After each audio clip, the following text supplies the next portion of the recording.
Yan mga kabarkads, good morning. Ngayon mga kabarkads is nandito tayo sa Lanang dito sa Acacia Hotel yan. Ating babalikan na naman ito mga kabarkads, itong Belisario Bypass Road Project. Kasi sa traffic ng Damosa, yan sa Damosa grabe talagang traffic. Pwede na kayong dumaan dito mga kabarkads, ito sa may Belisario sa gilid ng Carmelite Church. Yan, minsan tinatawag ito na Carmelite Street kung titingnan natin sa Google Map. Pero more in alam nitong road na ito is Belisario kasi may malaking village dito, itong Belisario.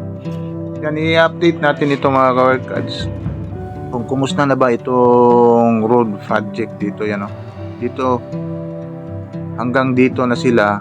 From dito papunta ng crossing talaga doon sa kanto ay hindi pa tapos dito, pero tapos na dito na area. Yan, i-update lang natin ito mga kabarkads kung kasi ang sa dulo nito is dead end pa kasi. Siguro mga road right of way, tapos marami pang madidemolish dyan na lugar na babayaran ng DPWH. Pero actually mga kabarkads, kung dadaan kayo dito is pwede nang magagamit itong bypass road na ito. Kasi marami pang hindi alam doon na dumadaan sa Damosa. Kasi ang Damosa ngayon mga kabarkads, kung nakikita nyo sa mga vlogs natin dyan na makadaan tayo, is under construction pa yung kalsada dyan, kalsada at drainage system, kaya natagalan talaga yung project yan mga kabarkads, lalo na kung babalik na yung eskwela, lalo na traffic doon sa may Belisario. Dito yung mga kabarkads, dito kayo sa left side, ito yung papunta, tapos yung diretso dyan isang subdivision yan. Hindi ko alam, nakalimutan ko kung anong subdivision yan, pero dead end na yan doon, wala ka nang malabasan doon kung papasok ka. Dito ka sa left side mga kabarkads, kasi ito yung ginagawang bypass road. Matagal na ito natapos dito mga kabarkads, itong area na ito. Kaso lang doon sa dulo is may tinatawaan na right of way, kaya dyan matatagalan talaga yung mga bypass road project dito sa Davao, itong mga right of way. Kasi babayaran pa yan ng DPWH, kaya matagalan talaga. Kasi dito na area mga kabarkads, parang walang natamaan dito kasi malaking bakante na lote dito.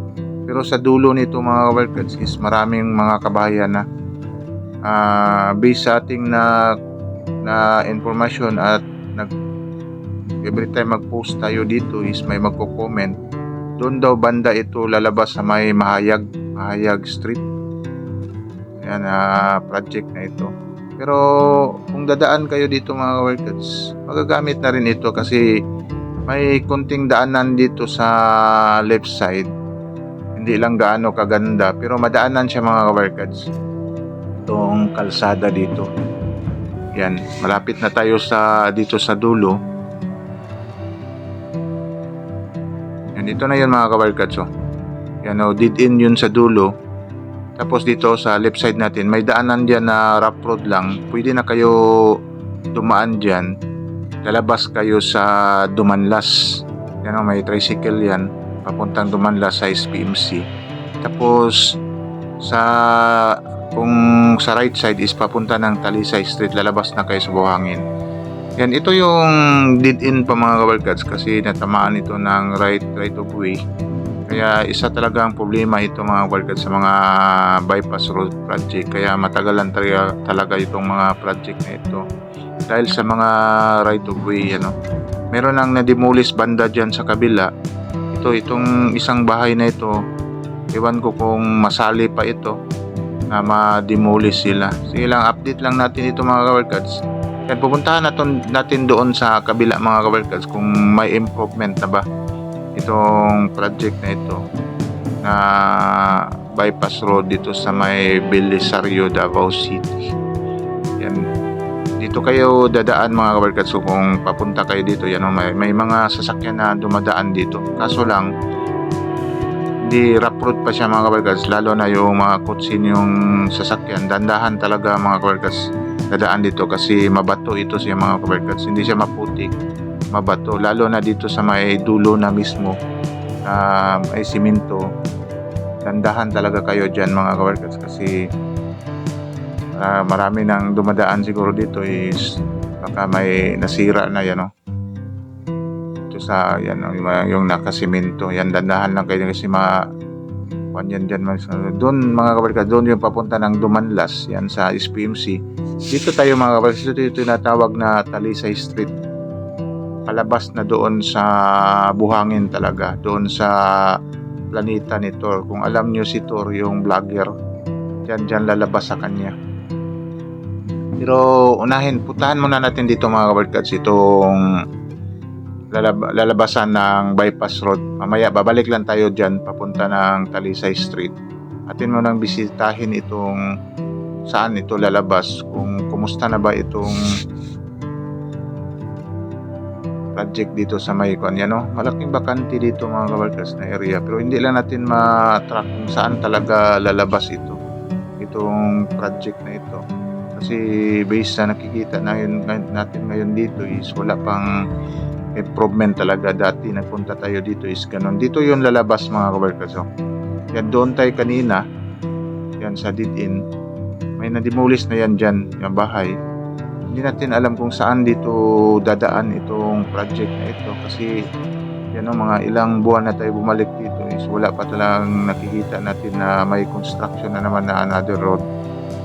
Yan, ito na yata yung Mahayag Street, yan, maliit na kalsada.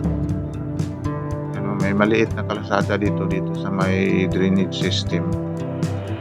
Pero malayo na kung ito yung daanan na siguro may portion talaga itong diretso. Sige lang, actually mga kabarkas, ito na yung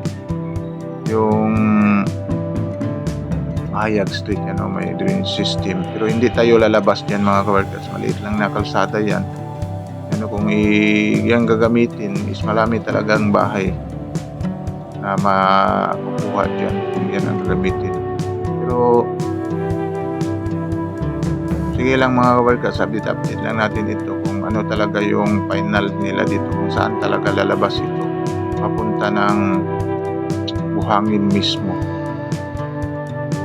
Pupunta tayo dito sa may Talisay mga kabarkas, Talisay Street, para marami sa hiling nag-comment sa atin dito is saan ba yung Talisay Street lalabas.